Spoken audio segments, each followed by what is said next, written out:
bonjour. Pour cette méditation, aujourd'hui, je voudrais évoquer avec vous Joseph, celui qui vit à l'écoute de la parole et dans la disponibilité aux événements. Donc, je voudrais méditer un instant sur le fait que c'est un père qui vit dans l'écoute et l'obéissance. Dieu révèle à Joseph sa volonté par un premier songe, nous l'avons déjà évoqué la dernière fois, c'était dans l'Évangile selon saint Matthieu au chapitre 1, versets 18 à 25, et ici la représentation de Joseph, non pas il ne dort pas, mais il est pris dans son songe.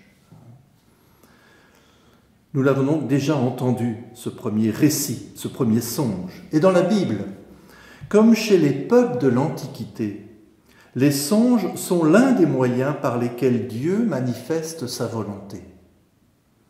Découvrant Marie enceinte, nous l'avons entendu déjà, il ne veut pas l'accuser publiquement et il décide de la renvoyer en secret. C'était au début du chapitre, du premier songe, au verset 19. Nous imaginons le cas de conscience pour Joseph. L'ange, l'envoyé de Dieu, l'aide à résoudre le dilemme. Et je cite ici les versets 20 et 21. « Ne crains pas de prendre chez toi Marie, ton épouse, puisque l'enfant qui est engendré en elle vient de l'Esprit Saint. Elle enfantera un fils, et tu lui donneras le nom de Jésus, car c'est lui qui sauvera son peuple de ses péchés. » Dès qu'il se réveille, Joseph fait ce que l'ange lui a demandé, c'est le verset 24 de ce passage. Il a confiance, il obéit à la parole. C'est ainsi qu'il surpasse son dilemme et qu'il accueille Marie chez lui. Mais il y a un deuxième songe où l'ange demande à Joseph, nous sommes alors au chapitre 2 de l'Évangile selon saint Matthieu, au verset 13, et je cite ce verset, « Lève-toi, prends l'enfant et sa mère et fuis en Égypte. Reste là-bas jusqu'à ce que je t'avertisse, car Hérode va rechercher l'enfant pour le faire périr. » Le récit a lieu après la visite des mages à l'enfant nouveau-né. Les mages sont repartis par un autre chemin. Il faut donc fuir pour échapper à la colère d'Hérode. À nouveau, Joseph a entendu le message.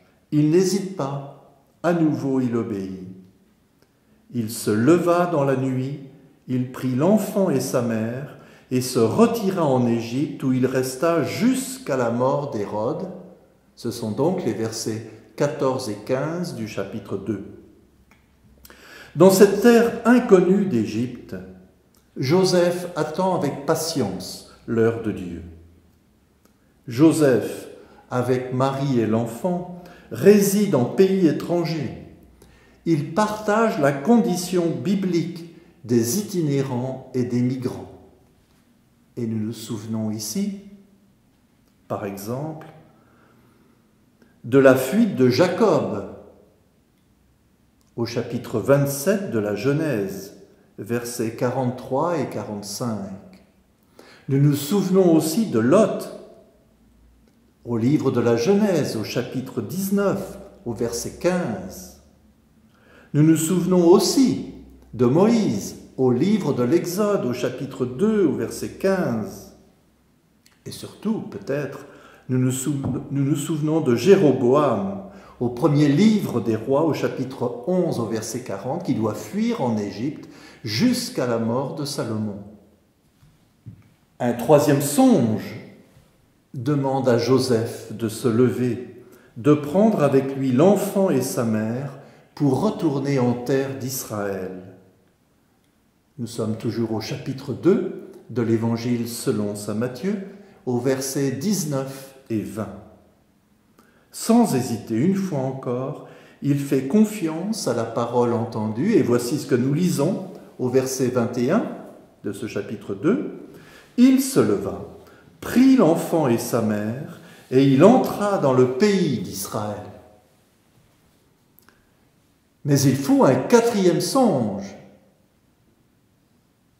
pour vaincre sa peur, après avoir appris qu'Archélaüs régnait sur la Judée à la place de son père Hérode.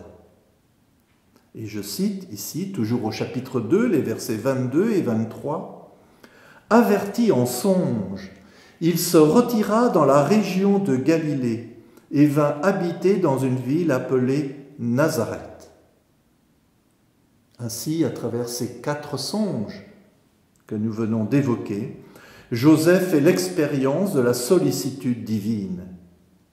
Devant les incompréhensions et les dangers, Dieu l'accompagne pas à pas. Nous ne devons pas oublier non plus son rôle lorsqu'il faut faire le long et pénible voyage de Nazareth à Bethléem, sa ville d'origine, pour accomplir l'obligation du recensement de l'empereur César Auguste, tel qu'il nous est rapporté dans l'Évangile selon saint Luc au chapitre 2, au verset 1 à 7. Nous voyons Joseph et Marie respecter les prescriptions de la loi juive. Ensuite, nous le voyons au verset 21 à 24 de ce même chapitre 2 dans l'Évangile de Luc, la circoncision de Jésus, la purification de Marie après l'accouchement et l'offrande du premier-né. De cette manière, nous voyons combien cette jeune vie de famille est bouleversée par une succession d'événements. Le fiat de Joseph rejoint le fiat de Marie dans le récit d'Annonciation et il s'accomplit dans celui de Jésus à Gethsémani. Responsable de Marie et de l'enfant, il accompagne Jésus dans la découverte de sa mission. C'est ainsi qu'une nouvelle épreuve doit être traversée quand il a 12 ans. Comme chaque année, ils vont à Jérusalem pour la Pâque. Sur le chemin du retour, ils le cherchent toute une journée avant de retourner à Jérusalem. La symbolique est parlante pour nous qui avançons dans l'espérance de Pâques. Au temple, ils le retrouvent au bout de 3 jours. Au milieu des maîtres. Vient la question de Marie. « Pourquoi as-tu fait cela ? Nous étions tourmentés, ton père et moi. » Ça, c'est la traduction littérale. Ou « Nous avons souffert. » C'est la traduction liturgique. Nous devinons aisément l'inquiétude et le tourment des parents. Mais alors, il faut entendre la réponse de Jésus. Comment se fait-il que vous m'ayez cherché ? Ne savez-vous pas qu'il me faut être chez mon Père ? Nous sommes ici au verset 40.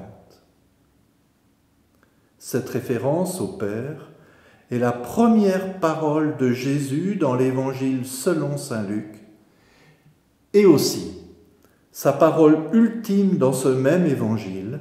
« Père, entre tes mains je remets mon esprit » Nous sommes ici au chapitre 23, au verset 46 de l'Évangile de Luc. Pour Joseph, son père adoptif, l'événement au temple à 12 ans marque une étape dans la relation filiale de Jésus à Dieu son Père. Mais l'évangéliste note que ses parents ne comprirent pas à ce moment-là sa réponse.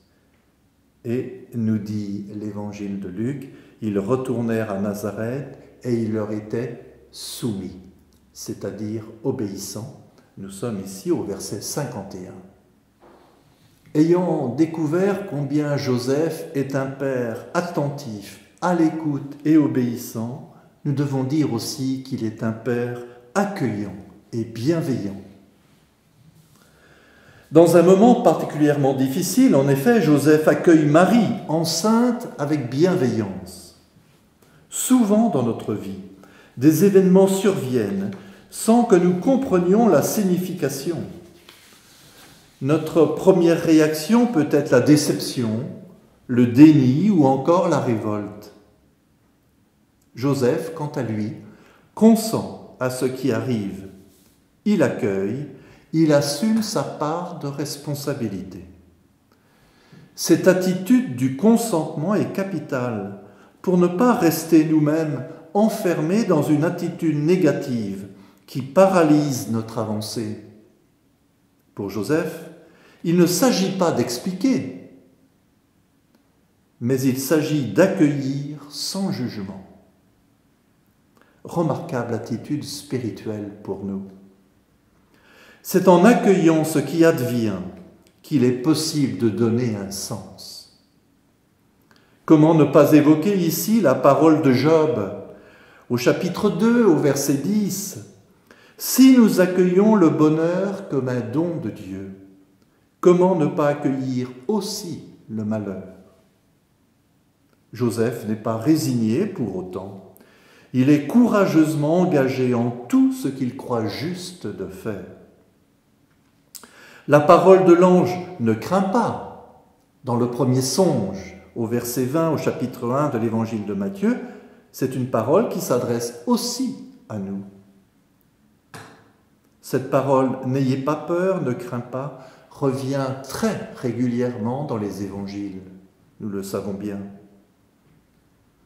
Car la grâce peut davantage, très belle formule, très belle expression, que le cardinal Liénard a exprimé à Don André Louf le jour de sa bénédiction abbatiale au Mont-des-Cats. Beaucoup de personnes manifestent dans leur vie un courage d'être qui fait notre admiration. On pourrait dire que le courage d'être évoque la grâce, l'œuvre de la grâce en nous. Ces personnes trouvent en elles une force intérieure pour repousser les frontières du possible. Qui n'a jamais vu en montagne des fleurs pousser sur des rochers, ou bien près de chez soi des merveilles étonnantes de la nature? Beauté de la vie plus forte que les apparences. Il existe en effet des possibles ignorés, et je reprends ici une très belle expression du pape Paul VI. Cette qualité d'écoute et de bienveillance de Joseph est pour nous une invitation à accueillir les autres sans exclusion. Ceci demande un détachement de soi et une capacité à évoluer sans s'arc-bouter sur des positions définitives. Croire, c'est faire confiance. Et Joseph nous offre un remarquable exemple. Merci de votre écoute.